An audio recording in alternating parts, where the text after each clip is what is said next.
Augusto César Zeferino, presidente da Comissão Permanente de Administração do nosso clube, que nos falará sobre a independência do Brasil. Uma boa tarde a todos os companheiros, convidados, visitantes. Companheira Maria, presidente do clube, meus cumprimentos. Era o seu secretário.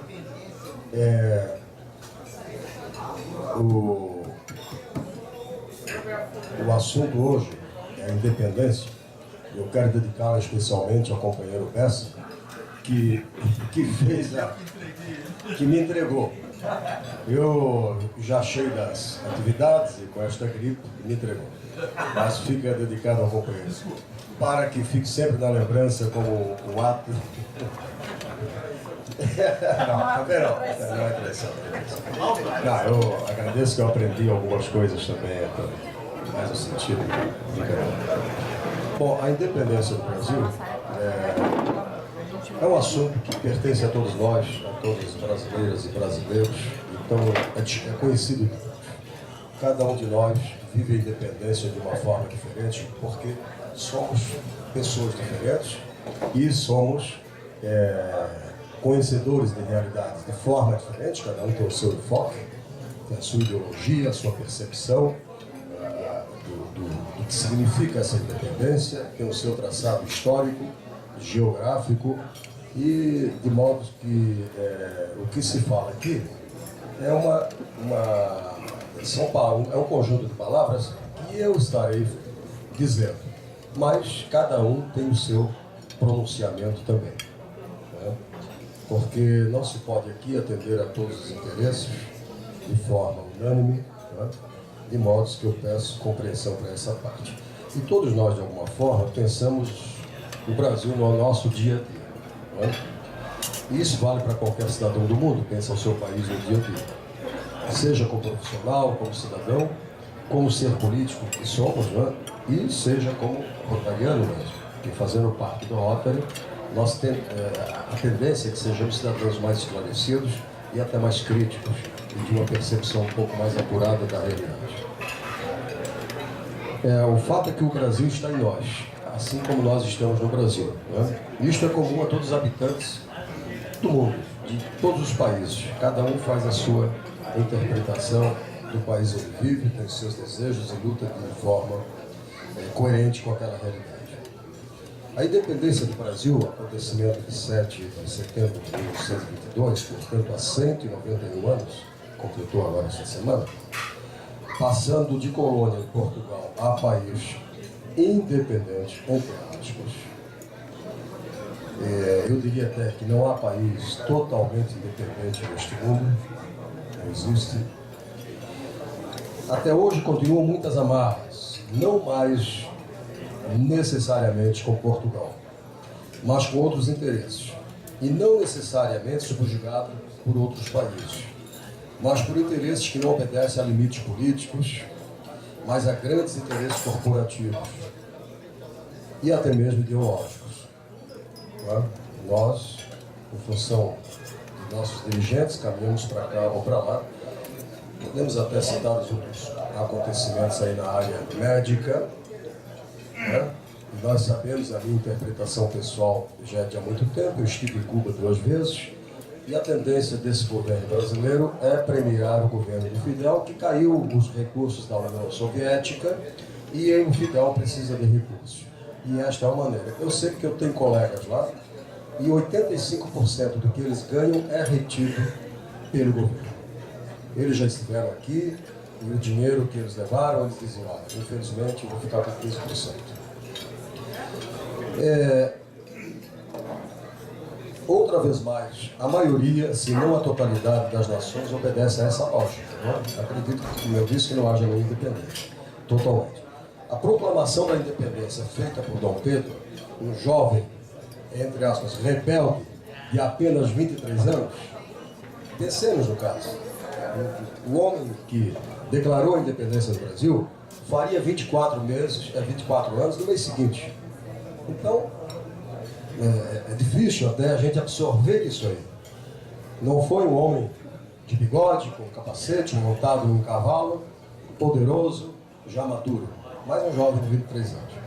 Em situação bastante difícil, naquele dia da independência, que eu não vou relatar aqui, mas está aqui nesse livro do Laurentino Gomes, que já escreveu em 1808 e 1889.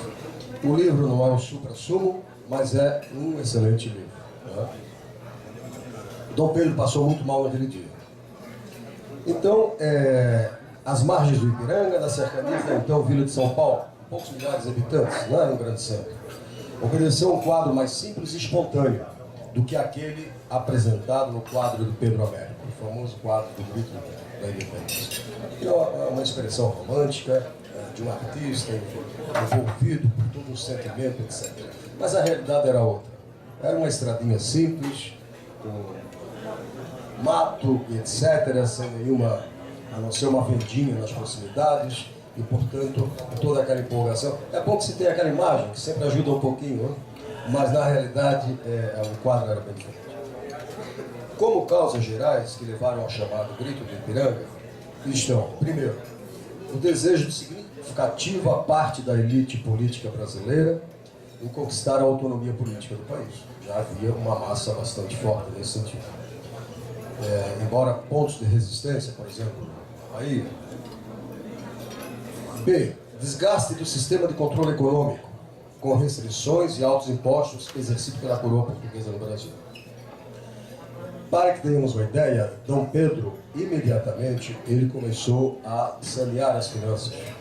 E dizia do Augusto Pai, chamava do Augusto Pai, que o pai gastava muito mais do que ele com o palácio, várias vezes mais. E que ele estava realmente tratando de sanear as finanças.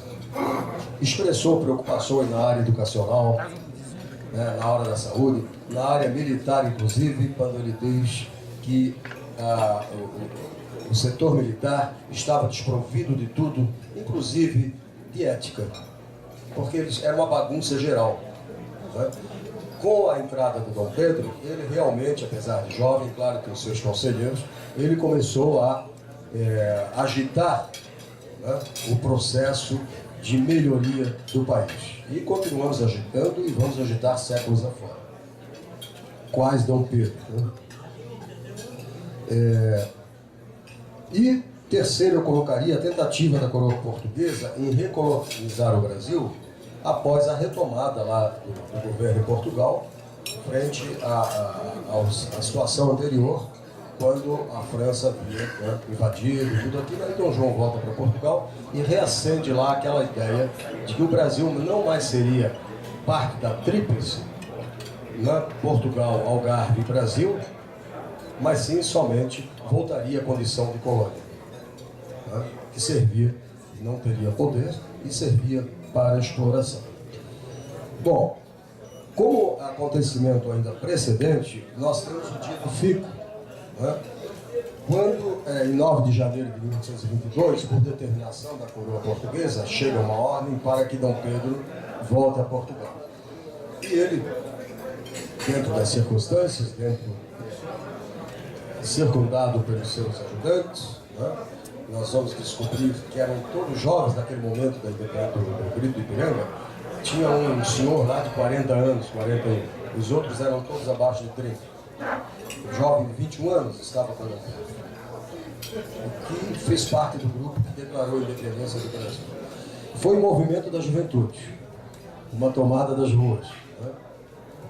Então, Dom Pedro negou-se ao chamado de Portugal, permanecendo no Brasil, irritando assim também as autoridades portuguesas. Como medidas de pré-independência, logo após o dia do fico, Dom Pedro agiu através de medidas diversas com o objetivo de preparar o país para a independência, organizando a Marinha de Guerra. Essa foi uma das iniciativas mais significativas e imediatas, convocação de uma Assembleia Constituinte, determinando o retorno das tropas portuguesas para Portugal, e havia resistência principalmente no Norte e Nordeste e, em especial, na Bahia. O governo teve que depois intervir lá nesse espaço e botar o pessoal para correr. Exigiu ainda que todas as medidas tomadas pela coroa portuguesa deveriam, antes de entrar em vigor no Brasil, ter a aprovação do monarca brasileiro, que era ele próprio, Dom Pedro. E ainda, ele estrategicamente visitou São Paulo e Minas Gerais, onde havia um grande foco de resistência à independência, antecipadamente, para acalmar os ânimos, principalmente entre a população que estava exaltada em várias regiões de Minas Gerais e mesmo de São Paulo. Como acontece a proclamação da independência? O Dom Pedro havia ido a Santos com o grupo, por questões até familiares também, mas desempenhando uma função naquela cidade. E Santos era um município de pouco mais de 4 mil habitantes, uma vila de pouco mais de 4 mil habitantes. Foi lá visitar interesses, né? E quando Dom Pedro recebeu uma carta da coroa portuguesa, que exigia seu retorno imediato para Portugal e anulava a Constituinte. Diante dessa situação, Dom Pedro deu seu famoso grito, e não se sabe se realmente isto aconteceu. Não havia gravador, não se filmou, não tem documento. Várias foram as interpretações de pessoas que estavam ali, de outros que escreveram posteriormente, cada um dizendo de uma forma diferente, né? Então, não se tem certeza exata das palavras, embora alguns documentos tragam algumas palavras, mas há contradições entre um documento e outro, né? Diante da situação, Dom Pedro, então, deu seu famoso grito às margens do Riacho Piranga, o tal do Independência ou Morte, que muito nos eleva, né? No pós-independência, Dom Pedro, então, foi coroado imperador do Brasil em dezembro de 1822. E o reconhecimento da independência do Brasil por parte de Portugal só ocorreu no ano seguinte, que o governo português não aceitava. E exigindo ainda uma indenização de 2 milhões de libras esterlinas pelos, então, investimentos realizados aqui. E isso, claro, houve uma pressão interna. Dom João VI, na realidade, tomou a iniciativa, mas havia pressão também da Inglaterra, que tinha outros interesses maiores, inclusive no Brasil. Em algumas regiões do Brasil, como eu disse, principalmente no Nordeste, ocorreram revoltas comandadas por portugueses contrários à independência. Estas manifestações foram duramente reprimidas pelas tropas do Império, né? Então, comandado por Dom Pedro. Agora, eu queria chamar a atenção para algumas coisas. Por exemplo, hino da independência no Brasil. Nós conhecemos o hino da independência do Brasil. Ele tem mais do que o dobro das estrofes que cantamos. E são estrofes um pouco até meio estranhas, às vezes, né? Nós temos aqui 20 e poucas estrofes e nós cantamos pouco mais de uma dúzia. Ele é um hino bonito e Dom Pedro participou desse processo. Claro, ele teve uma educação bastante como era. Príncipe, ele teve línguas, você sabe como é que é a educação do príncipe nesses palácios, com professores especiais e adquire uma cultura muito grande. Visto até a questão do Dom Pedro II, filho desse, e até o Instituto Histórico Geográfico de Santa Catarina já lançou um livro, A Viagem de Dom Pedro a Viena. Nós temos lá, e é impressionante, o homem era um cientista. Né? Agora estamos para lançar o segundo livro, que é A Viagem de Dom Pedro à Alemanha, que está sendo escrito, os dois foram escritos por Dom Carlos de Saxe-Coburgo Bragança, que é sócio do nosso instituto aqui e mora em Portugal, em Algarve. E deveremos lançar um livro, vamos ver se vai dar certo. E mostra também outro momento de toda essa qualificação, inclusive como cientista de Dom Pedro II. E era um grande fotógrafo também, né?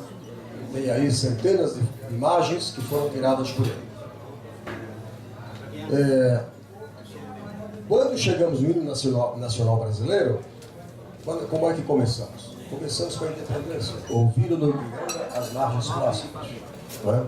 Então a independência, ela reincide ao longo da história do Brasil, ela é um símbolo permanente, né?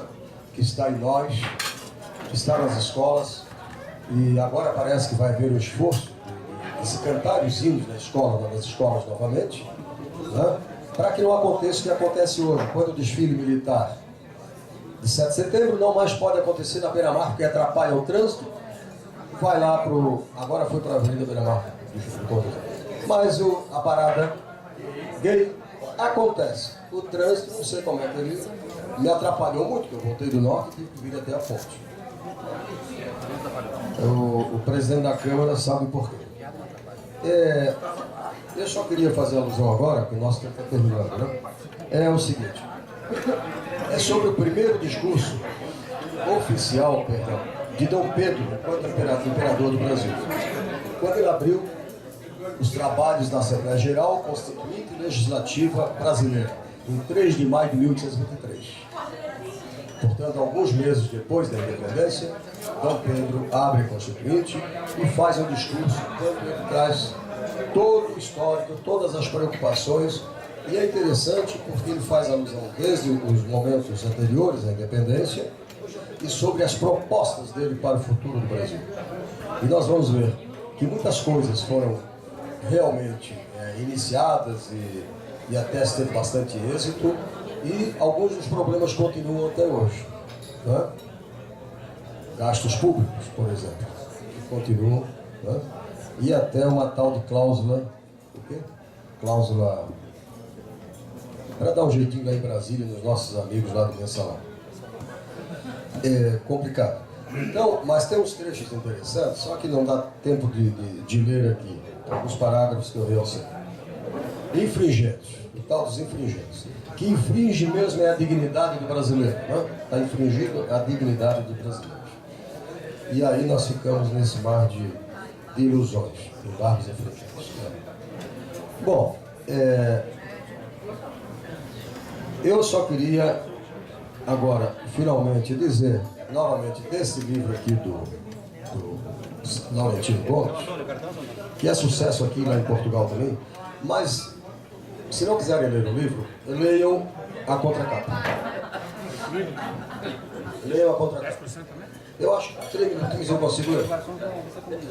E, no entanto, deu certo. É uma expressão de boa, positiva. Eu acho que o Brasil deu certo. Todos os países têm seus problemas. Quem observasse o Brasil em 1822 teria razões de sobra para duvidar de sua viabilidade como nação independente e soberana. De cada 3 brasileiros, 2 eram escravos, negros forros, mulatos, índios ou mestiços. Era uma população pobre e carente de tudo, que vivia à margem de qualquer oportunidade de uma economia agrária e rudimentar, dominada pelo latifúndio e pelo tráfico negreiro. O medo de uma rebelião dos cativos tirava o sono da minoria branca. O analfabetismo era geral, de cada 10 pessoas, só uma sabia ler e escrever. Os ricos eram poucos e, com raras exceções, ignorantes. O isolamento e as rivalidades entre as diversas províncias prenunciavam uma guerra civil, que poderia resultar na fragmentação territorial, a exemplo do que já ocorria nas colônias espanholas vizinhas. Para piorar a situação, ao voltar para Portugal no ano anterior, o rei Dom João VI havia raspado os cofres nacionais. O novo país nascia falido. Faltavam dinheiro, soldados, navios, armas ou munição para sustentar uma guerra contra os portugueses, que se pronunciava longa e sangrenta.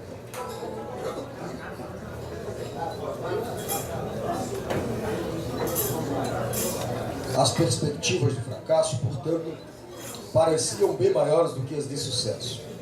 Nesta nova obra, o escritor Laurentino Gomes, autor do best-seller já dito em 1808 e agora 1889, sobre o de 1808, sobre a fuga da família real portuguesa para o Rio de Janeiro, em 1822, por uma notável combinação de sorte, improvisação, acasos e também de sabedoria das lideranças responsáveis pela condução dos destinos do novo país, naquele momento de grandes sonhos e muitos perigos.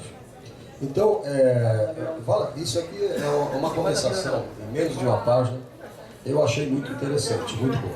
Eu não li o livro todo, e nem a única base para se falar sobre a independência do Brasil. Como eu disse, cada um vai sonhar com o Brasil e talvez não existirá. mas para um Brasil que já conquistou tantas coisas. E em termos de liberdade até que estamos muito bem, né? Apesar das preocupações do país com relação à espionagem internacional, sobre a Petrobras, sobre a presidente, mas eu estou mais preocupado sobre a espionagem do governo federal, sobre cada um de nós, cidadãos. Muito obrigado, boa noite.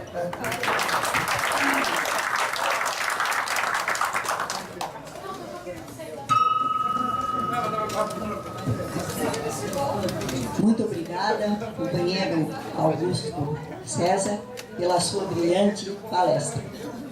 Em agradecimento, passo o certificado conferido pelo Rotary Club de Florianópolis ao diretor-presidente da Comissão Permanente de Administração, companheiro César Zeferino, pela palestra proferida no dia de hoje com o tema Independência do Brasil, que muito nos esclareceu. Sempre nos emocionamos quando falamos da nossa pátria amada Brasil.